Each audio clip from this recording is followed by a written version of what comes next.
मिलिंदपन्ह मिलिंद प्रश्न, एक अद्भुत बौद्ध तत्वज्ञानात्मक संवाद।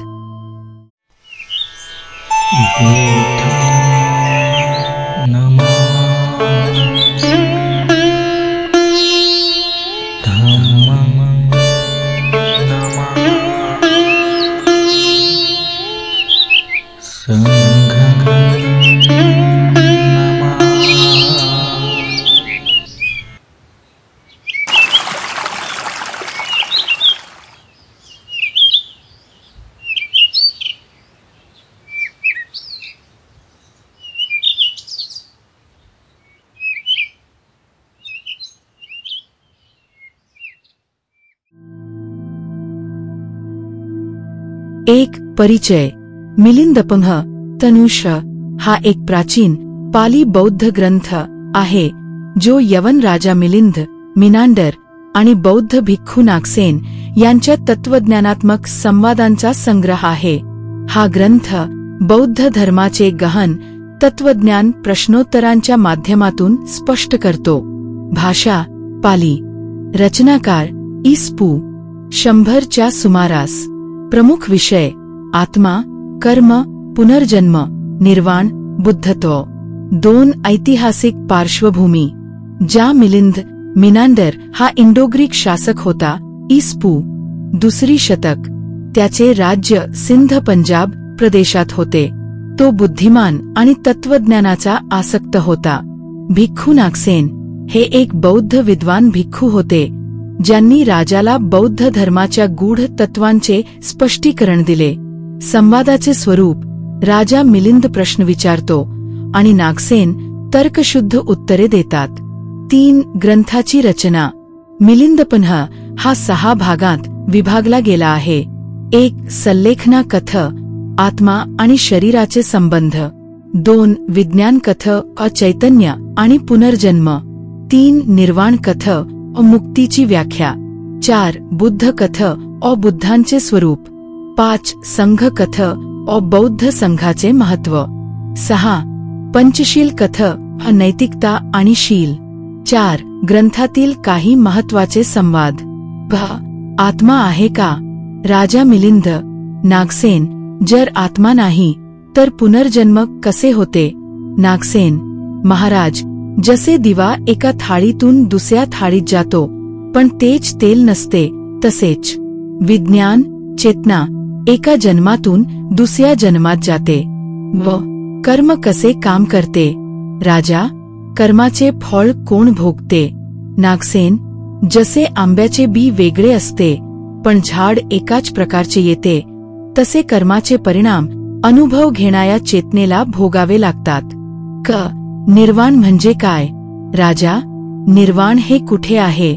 नागसेन, निर्वाण हे स्थान नसून सर्व दुःखाचा अंत आहे। जसे शांत समुद्राला कुठे आहे असे विचारता येत नाही। 5 ग्रंथाचे तात्विक महत्त्व। बौद्ध तत्वज्ञानाचे सुंदर स्पष्टीकरण। आत्मा, अनात्मा, कर्म, पुनर्जन्म यावर चर्चा। तर्कशुद्ध पद्धत। नागसेन उदाहरणे आणि रूपकांद्वारे गूढ विषय स्पष्ट करतात। यवन बौद्ध संवाद, भारतीय आणि ग्रीक तत्वज्ञानाचा मिलाफ। 6 मिलिंदपन्हच्या बौद्ध परंपरेतील स्थान। हा ग्रंथ थेरवाद बौद्ध परंपरेतील महत्त्वाचा भाग मानला जातो। पाली कॅननमध्ये समाविष्ट नसला तरी अट्ठकथा, टीका मध्ये याचा उल्लेख आहे। बर्मा, म्यानमार आणि थायलंड येथे याला धार्मिक महत्त्व दिले जाते।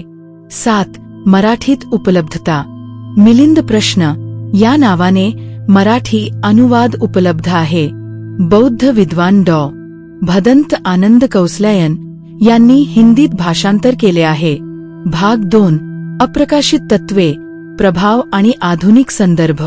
1 ग्रंथाची उत्पत्ती आणि प्रामाणिकता। लेखक अज्ञात, परंतु बौद्ध परंपरेनुसार आर्य धर्म किंवा नागसेन स्वतः यांनी रचना केली असावी। संस्करणे। पाली मूलग्रंथ, श्रीलंकन थेरवादी आवृत्ती। चीनी भाषांतर 3री शतक। तिबेटी आवृत्ती आंशिक। कॅननमध्ये स्थान। थेरवादी पाली कॅननमध्ये खुद्दक निकाय या भागात समाविष्ट, परंतु काही पंथ याला अकॅनिकल मानतात. 2. अप्रसिद्ध पण महत्वाचे संवाद. सम्राट आणि संन्यासी यांची समानता. राजा मिलिंद, तुम्ही संन्यासी का झालात? नागसेन, महाराज, जसे एखादा रोगी आरोग्यासाठी औषध घेतो तसे मी दुःखांपासून मुक्तीसाठी संन्यासी झालो. व काल आणि कारणत्व. राजा, भविष्य आधीच ठरलेले आहे का? नागसेन, नाही, पण कर्मानुसार फळ मिळते. जसे बियांपासून झाड येते, पण त्याची वाढ हवा पाण्यावर अवलंबून असते. मोक्षाची साधने. राजा, निर्वाण प्राप्त करण्यासाठी काय करावे? नागसेन, जसे सोनार सोने शुद्ध करतो तसे शील, समाधी, प्रज्ञा यांनी मन शुद्ध करावे. 3. ग्रंथाचे विशेष तत्वज्ञान. अनात्मवादाचे स्पष्टीकरण. नागसेन, रथाचे उदाहरण देऊन अनात्म सिद्ध करतात. जसे रथाचे चाक, धुरा, आरसा हे स्वतंत्र असतात, पण ते एकत्र येऊन रथ बनतो, तसेच आत्मा ही घटकांची कल्पना आहे. व प्रतित्य स्मुत्पादाचे विश्लेषण. कार्यकारण साखळी उदाहरणांसह स्पष्ट केली आहे.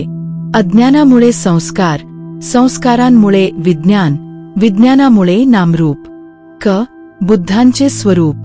बुद्ध हे मानव की देवता?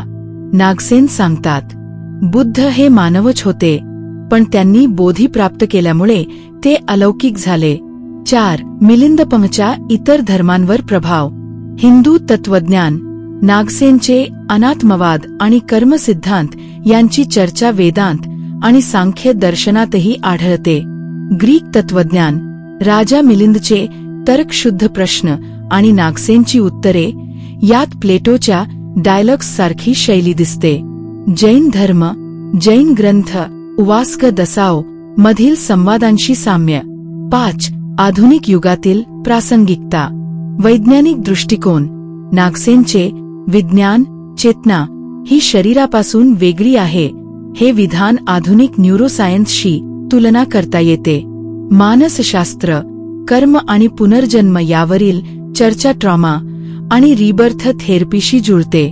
राजकीय तत्वज्ञान. राजा आणि संन्यासी यांचा संवाद शासन आणि नैतिकता यांचे संबंध स्पष्ट करतो. 6. वाचनासाठी महत्वाचे अंश. 1. निर्वाण हे शाश्वत आनंद नसून दुःखाचा पूर्ण अंत आहे. 2. जो स्वतःला मी मानतो तोच संसारात अडकतो. 3. बुद्धांची शिकवण ही नदीतील पूल आहे, पार झाल्यावर तो सोडून द्यावा.